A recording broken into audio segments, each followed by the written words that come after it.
तर विधानसभेच्या कामकाजाकडे आपलं लक्ष असेलच. तुर्तास वळूयात पुढच्या बातमीकडे. संत गजानन महाराजांच्या पालखीच्या दर्शनासाठी सोलापूरकरांनी मोठी गर्दी केली आहे. सोलापुरातील उपलब मंगल कार्यालय इथे सोलापूरकर दर्शन घेतायत.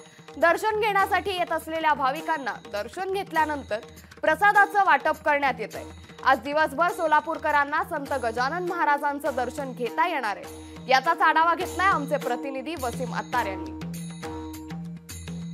शेगावच्या गजानन महाराजांच्या पालखीचं जे आहे ते सोलापूर शहरात आगमन झालेलं आहे. सोलापूर शहरात गजानन महाराजांच्या पालखीचं आगमन झाल्यानंतर जे आहे ते सोलापूरकडून जे आहे ते गजानन महाराजांच्या पालखीचं जे आहे ते दर्शन घेतलं जात आहे. गजानन महाराजांच्या पालखी जे आहे ते कालपासून सोलापूर शहरात आहे आणि सोलापूरकडे जे आहे ते मोठ्या उत्साहाने जे आहे ते पालखीचं स्वागत केलं आणि त्यानंतर जे आहे ते सकाळपासूनही सोलापूर शहरातील असलेल्या उपलब मंगल कार्यालय या ठिकाणी जे आहे ते सोलापूरकर जे आहे ते गजानन महाराजांच्या दर्शनासाठी जे आहे ते रांगा लावल्याच्या दर्शनासाठी जे आहे ते या ठिकाणी उपस्थित असल्याचं आपल्याला या ठिकाणी दिसत आहे.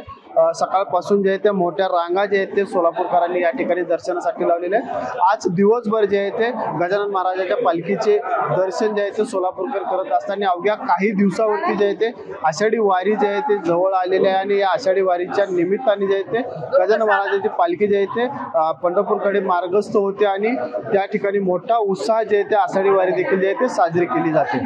वसीम अत्तार, लोकशाही न्यूज, सोलापूर. लोकशाही मराठी ऐका, पहा, जागरूक रहा.